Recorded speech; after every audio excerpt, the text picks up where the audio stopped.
kendalikan dirimu. Apapun yang harus dilakukan, apapun yang dilakukan dan dikatakan orang, aku tetap harus menjadi Zamrud dan mempertahankan warnaku, kata Markus.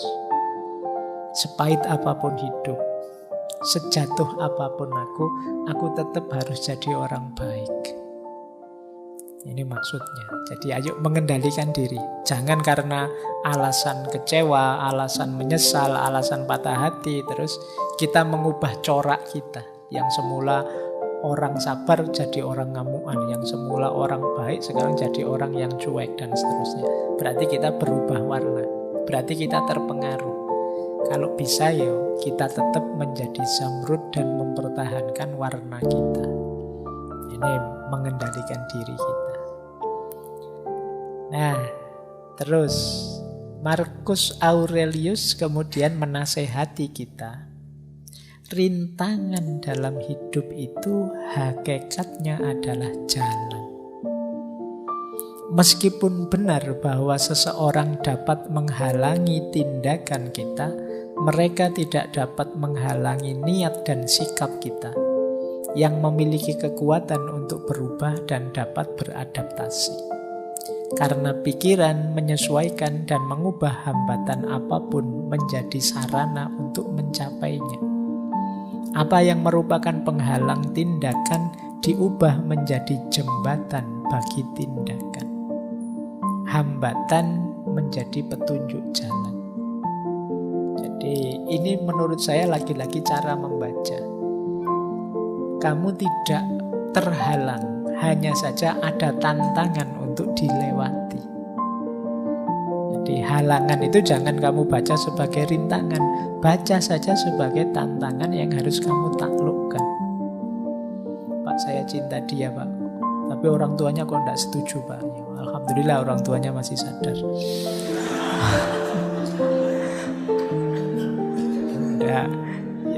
Enggak, maksudnya ke sini. Kalau Markus itu maksudnya kalau ada halangan seperti itu, yaitu tantanganmu untuk ditaklukkan, bukan halanganmu. Kalau halangan itu kan harga mati. Cintaku terhalang, selesai. Tapi kalau cintaku mendapat tantangan, harus ditaklukkan. Ya gimana caranya orang tuanya terus jadi suka padamu dan setuju. Jadi rintangan hakikatnya adalah jalan. Bacalah rintangan itu sebagai jembatan untuk kamu lewati. Jembatan itu kan untuk dilewati, tidak untuk kamu tinggal di situ. Lampaui itu, taklukkan itu. Jadi ada kesulitan apapun, lampaui. Patah hati pun sejenis rintangan yang harus kamu baca sebagai jalan. Oh, mungkin ini jalan kesuksesanku. Nah, harus aku taklukkan. Aku tunjukkan bahwa aku bisa sukses meskipun tanpa kamu. No, ini jadi rintangan, jadi jalan. Kesulitan jadi pendorong untuk kita lebih tegak lagi. Ini nasihat dari Markus. Terus hati-hati juga jangan memperparah keadaan.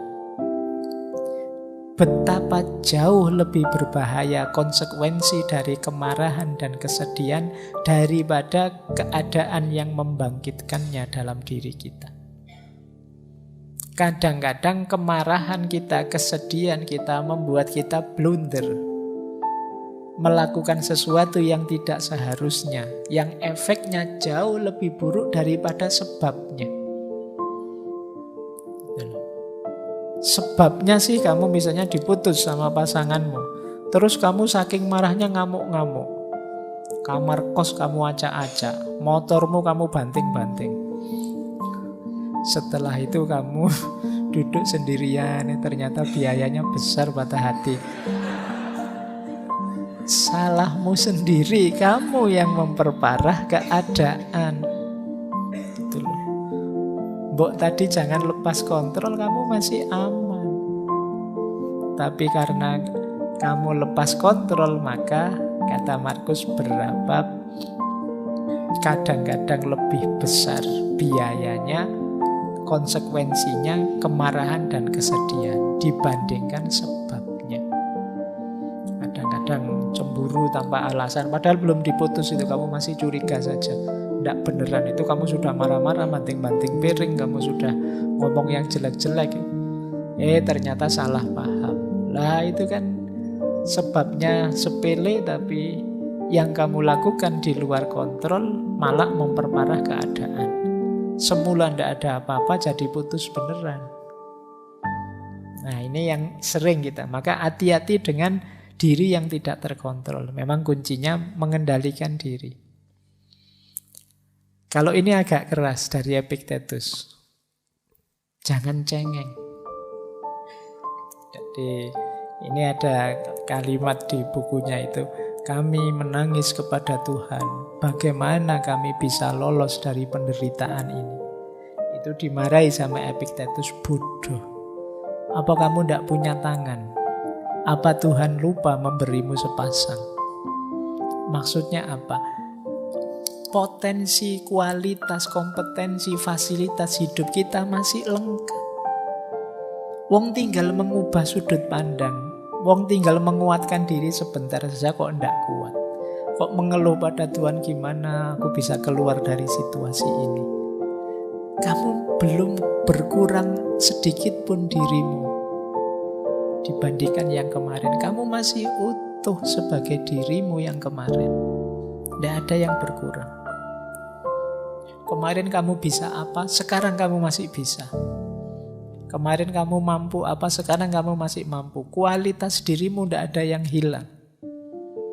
Maka kamu masih bisa kembali lagi seperti sebelumnya. Tidak usah terlalu banyak mengeluh. Kamu masih bisa tegak seperti dulu. Tinggal kamu sembuhkan sakit hatimu. Kan cuma itu saja masalahnya. Tidak usah dibawa kemana-mana. Jadi ini sudah mulai agak keras Epictetus ini. Sudah dinasihati sejak tadi kok masih ngeyel, masih sumpek saja. Ya wis, kalau begitu apa sih yang kurang dari dirimu kalau patah hati yang sederhananya begitu? Apa dari kamu cerdas terus jadi tidak cerdas lagi? Apa dari kamu pinter jadi tidak pinter lagi? Apa dari kamu semula bisa nyetir mobil gara-gara patah hati tidak bisa nyetir mobil sekarang, Pak? Apa tidak apa-apa begitu? Maka jangan cengeng lah, kata Epictetus. Kamu itu kuat kalau mau, kamu hebat kok. Hanya saja ketika kamu cengeng, terlalu manja, ya kamu lama tidak bangkit-bangkit, tidak move on. Ayo bangkit. Bila perlu ini ditambahi oleh Markus, jangan malu minta bantuan. Tidak apa-apa. Kalau butuh teman ngobrol, teman curhat, di sekelilingmu banyak. Kamu tinggal milih. Kok diputus pasanganmu, tidak usah khawatir. Di sekelilingmu banyak yang bisa kamu sandari, temanmu, sahabatmu, atau kamu cari yang lain juga insya Allah ada. Asal kamu tidak menutup diri. Jangan malu bertanya. Kata Markus begini, jangan malu saat membutuhkan bantuan. Engkau memiliki kewajiban untuk dipenuhi seperti seorang prajurit di tembok pertempuran. Jadi bagaimana jika engkau terluka dan tidak bisa memanjat tanpa bantuan prajurit yang lain? Jadi manfaatkanlah teman sekelilingmu, orang-orang yang mencintaimu di sekelilingmu sebagai sandaran. Tidak masalah. Jangan malu, jangan gengsi. Patah hati bukan aib, bukan dosa, tidak apa-apa. Jadi biasa saja. Itulah dinamikanya orang hidup, kan memahaminya begitu. Hidup itu naik turun seperti itu. Terus, nah ini lanjutannya. Ini kalau masih tidak sembuh-sembuh sakit hatinya. Kenapa kok sakit sekali? Nah itu terus disindir oleh Marcus Aurelius. Saat engkau tersiksa oleh sesuatu dari luar dirimu, rasa sakit itu sebenarnya bukan dari sesuatu itu sendiri, namun dari anggapanmu terhadapnya. Dan engkau memiliki kekuatan untuk mencabutnya kapanpun engkau mau. Tolaklah rasa sakit itu dan rasa sakit itu akan lenyap. Dimarahi sekarang sama Marcus Aurelius. Kok kamu mau bersakit-sakit lama? Sakit atau tidak sakit itu kan tergantung dirimu. Apalagi sakit hati, bukan sakit fisik. Itu kuncinya ada di kita. Ada teman yang secara sengaja ngomong nyelekit biar kita tersinggung. Itu tersinggung atau tidak itu kan bisa kita atur. Loh, kamu melecehkan aku ya? Andalah aku tidak tersinggung kok. Oh, itu tambah mangkel itu yang melecehkan. Kenapa? Sakit dan tidak sakit ada dalam diri kita. Kita terima atau tidak. Kalau tidak kita terima ya sudah, beres. Jadi kalau kamu bilang, wah kok rasanya sesakit ini, ya sudah, kamu singkirkan rasa sakit itu. Kamu bergeraklah, maju lagi, move on lagi. Jadi kalau ada yang mengeluh begitu, dalilnya pakai Marcus Aurelius ini. Sakit sekali tapi Pak rasanya ya tidak apa-apa. Atau mengeluhkan pasanganmu, kenapa kok dia jahat sekali, kok dia mengingkari janjinya, kok dia setega itu, dan seterusnya. Lagi-lagi dibantu Marcus untuk menjawabnya. Saat engkau sedang melawan orang yang tidak tahu malu, tanyakan pada dirimu hal ini. Apakah mungkin di dunia ini bersih dari tindakan tidak tahu malu? Ya tidak. Maka jangan mengharapkan sesuatu yang tidak mungkin. Selalu ada orang yang tidak punya malu di dunia, dan orang ini adalah salah satunya. Nah, itu untuk menenteramkanmu ya. Jadi hal yang sama lakukanlah untuk orang yang jahat, orang yang tidak dapat dipercaya, atau orang yang rendah moralnya. Mengingat bahwa di seluruh dunia ini pasti ada beda-beda kelas moralnya manusia, akan lebih membuatmu toleran terhadap penghuninya. Jadi kalau kamu merasa dia kok jahat sekali padaku, dia kok begitu teganya padaku, kamu sadarilah, oh iya ya, memang manusia itu yang macam-macam. Memang ada yang tipe kayak dia itu. Itu akan lebih menenteramkanmu. Jadi tidak mungkin di dunia ini orangnya tulus, semua orangnya baik, semua. Selalu ada orang-orang tertentu yang jahat, yang buruk, yang tidak tahu malu, dan lain sebagainya. Ini lebih menenangkan kita. Jadi kadang-kadang kan kita protes, kok kamu bisa jahat padaku? Ya memang mungkin dia tipe yang begitu. Nah ini jawabannya kalau ada yang tanya, kenapa kok dia jahat sekali? Nah lanjutannya, lah terus dia sudah mengecewakanku, dia sudah menyusahkanku, aku sekarang harus bagaimana setelah putus? Nah ini sebenarnya pembahasan lebih menarik itu setelah putus terus harus bagaimana, bukan bagaimana rasanya putus. Kalau menurut Marcus begini, merasa sayang kepada orang lain meskipun mereka melakukan banyak kesalahan adalah sifat uniknya manusia. Engkau dapat melakukannya cukup dengan mengakui bahwa mereka juga manusia. Mereka melakukan itu karena tidak sadar, berlawanan dengan kata hati mereka. Dan kita semua akhirnya akan sama-sama mati, tidak lama lagi. Semua orang kan mesti mati. Dan di atas itu semua, mereka tidak benar-benar menyakitimu. Mereka tidak melenyapkan kemampuanmu untuk memilih. Sederhananya, ya kita tetap baik kepadanya. Kenapa? Karena kita manusia. Di antara keutamaan manusia itu memaafkan dan tetap menyayangi siapapun karena dia statusnya manusia. Jadi aku tetap menyayangimu meskipun sekarang tidak sebagai pasangan. Yuk, cara menyayanginya mesti beda. Kalau kemarin cara menyayanginya pakai neraktir, pakai apel dan lain sebagainya, sekarang lebih irit. Jadi tidak perlu high cost, tapi tetap ada rasa menyayangi. Dan kalau kita kecewa dengan yang mereka lakukan, sebenarnya mereka itu tidak jahat-jahat amat. Anggap saja mereka itu mendidik kita untuk jadi lebih tangguh. Buktinya apa? Kita masih bisa tegak hari ini. Nah, jadi mereka tidak melenyapkan kemampuan kita untuk milih. Jadi maksudnya untuk menentukan hidup kita sendiri. Jadi kalau ada yang tanya terus aku bagaimana, ya tetaplah sebagai manusia kita tetap harus saling menghargai, saling menyayangi. Ya, kalau masih ngeyel saja, gimana saya melanjutkan hidup tanpa dia? Dimarahi sekarang oleh Markus, jangan biarkan masa depan mengganggumu. Engkau pasti akan menghadapinya jika perlu. Dengan senjata yang sama yang hari ini menjadi senjatamu melawan masa kini. Kalau sudah patah hati kan kadang-kadang gimana aku melanjutkan hidup tanpa dia? Bisa, tidak usah khawatir. Kayak kamu dulu belum kuliah terus mau masuk kuliah kan kamu, bisa ndak ya Pak saya kuliah itu, saya itu. Ya ternyata dijalani ya bisa, bahkan sekarang ya ndak blek.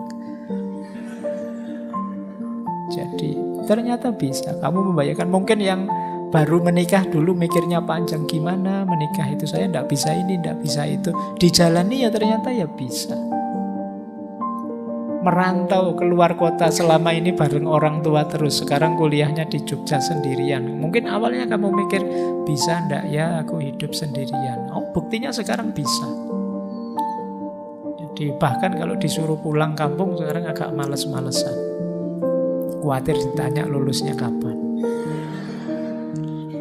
Nah, bisa kok.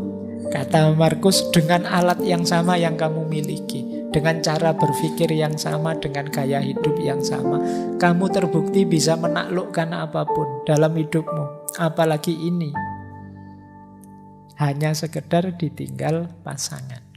Nah, jadi kata Markus, bisalah dengan senjata yang sama yang selama ini engkau miliki.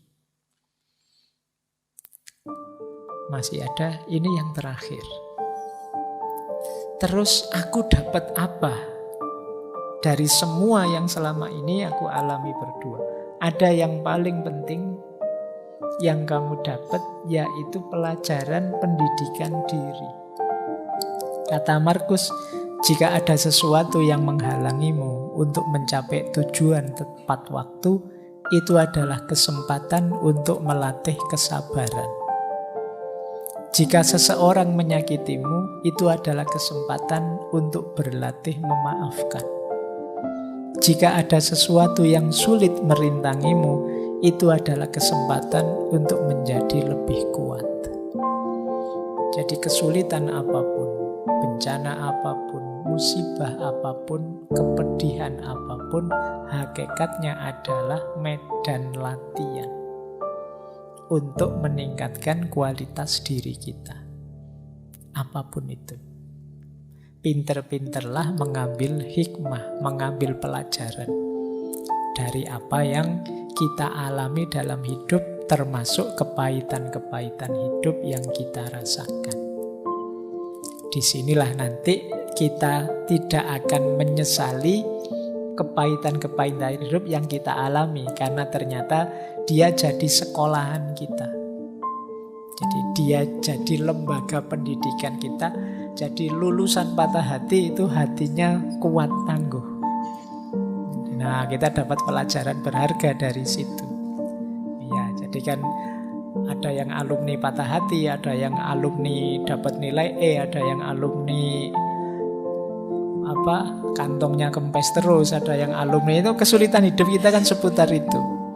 Nah, kalau kita lulus dari situ, kita jadi manusia yang lebih tangguh. Bandingkan dengan orang yang hidupnya mulus terus, tidak pernah susah. Secara kepribadian dia tidak akan tangguh. Makanya kalau kalian sering ikut lomba-lomba, bagi saya lebih berharga kalau kamu kalah, karena kamu latihan mentalmu. Kalau menang itu gampang secara mental, tapi kalah itu berat. Nah, kalau kamu terlatih kalah itu enak, biasa kalah. Tapi kalau menang, alhamdulillah menang. Loh, yang sering membuat kita lepas kendali itu kan ketika kita kalah. Tapi kalau kita sudah tangguh di situ, apa sih kepahitan hidup yang harus saya alami? Yang paling pahit toh sudah saya alami. Kamu semakin tangguh. Kenapa? Karena kepahitanmu selama ini jadi mata pelajaran yang membuatmu keluar dari situ jadi lebih tangguh.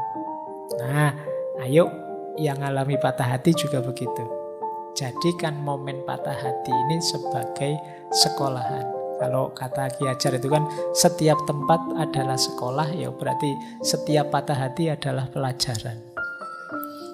Yang di situ kita belajar jadi manusia yang lebih tangguh, lebih sadar, lebih berkualitas. Baik, saya kira itu ya malam hari ini perbincangan kita tentang perspektifnya stoikisme melalui tokoh-tokohnya Marcus Aurelius, Epictetus, dan kawan-kawan tentang bagaimana menyikapi patah hati.